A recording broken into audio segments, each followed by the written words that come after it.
Twitter ban. Gbajabiamila, Agege, Inec, and others other agencies defy federal government. As after the federal government announced the banning of the operations of microblogging platform Twitter, several government officials, appointees, and agencies of government have continued to use the platform. Sunday Tribune reports that the federal government, through the Federal Minister of Information and Culture, on Friday, the 4th of June, announced the ban on Twitter operations.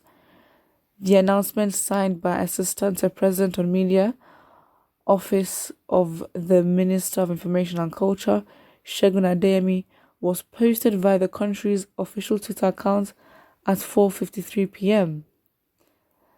The tweet has since generated over 7,000 comments, 19,000 retweets, and 11,000 likes.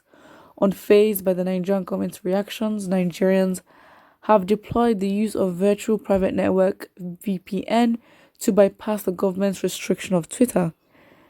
Many Nigerians have since taken to Twitter to mock and condemn the ban on the social media platform, using numerous hashtags including hashtag Buhari must go, hashtag Twitter ban, hashtag Malami, using VPN, Google Authenticator, Abacha, VPN app, Opera, and My Twitter. Nigerians who still operate their Twitter accounts are surprised that some notable Nigerians have joined them in the use of VPN to access the banned platform.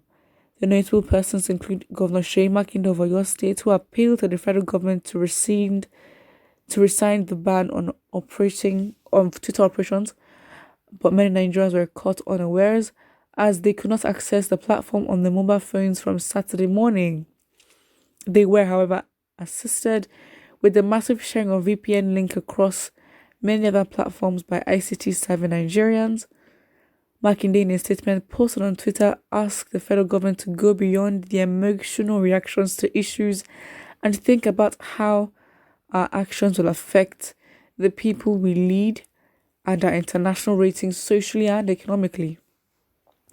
In the same vein, the former governor of Ekiti State, Ayo Fayose, also took to Twitter to condemn the ban, calling on other social media platforms, including Facebook and Instagram, to deactivate all accounts associated with President Buhari and his government.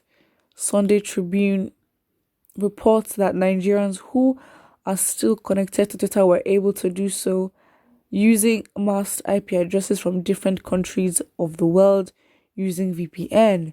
Sunday Tribune reliably reports that government officials, appointees, and agencies of government have continued to use the banned social media platforms to publicize government activities and personal issues, thus risking prosecution. Wow. This this is so much. This is just drama. I mean, it's just so obvious that they're trying their best to distract Nigerians from what is happening. I mean, right now, it's clear that Nigerians are very angry, and there's been this build up to the June 12th protest, in which it's actually gonna happen. Very realistic. It's gonna happen very soon. So yeah, basically that's it. Because it's like, even with the NSAS protest, there were just so many distractions, aka the social media bill, and then of course Desmond Elliott, and we went into that. So again, of course, not saying that those things or these things are not important, but we have to be careful on what we give attention to, because we want to efficiently use our our energy in the right places so we can actually yield results. That's basically it. To be honest, I just think that the government is just trying their best to, because again, the fact is we're going into southeastern security, and of course this ban on Twitter opens a whole new can of worms, where it's like we then go into human rights, in which you're going to get reactions, you are going to get a lot of kickback, which is what is happening right now. Not saying Nigerians should not react, but then again, it's like the fight we have is very hard. I think, as much as, okay, fine, we're talking about the Twitter ban, we should also talk or continue what we're talking about before, because I think what they're trying to do is change the course of conversation, change the general view of what Nigerians think of the government.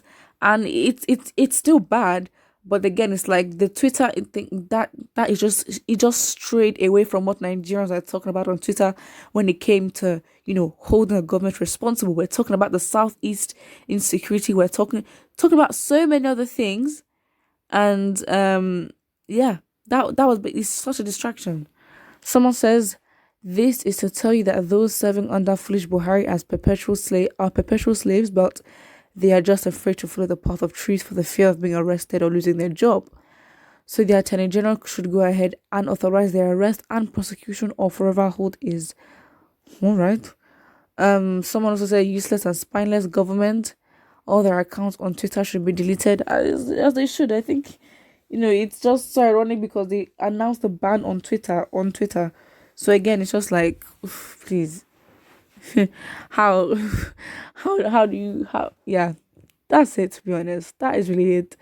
Um, Somebody says this is what you see when you appoint cows as leaders of people who like sense of reasoning.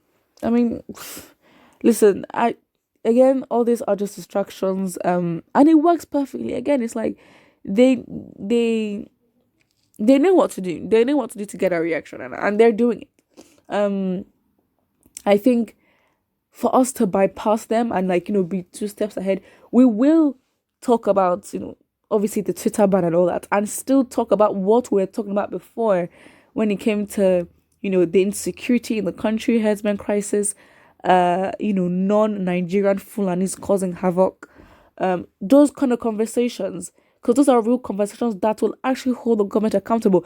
This also will, but then it's like it's a third body. This is now like, okay, fine. They understand that when we deeply rely on the international community, all it can do is make the government look bad, which of course to them they have no shame, so they don't care about that.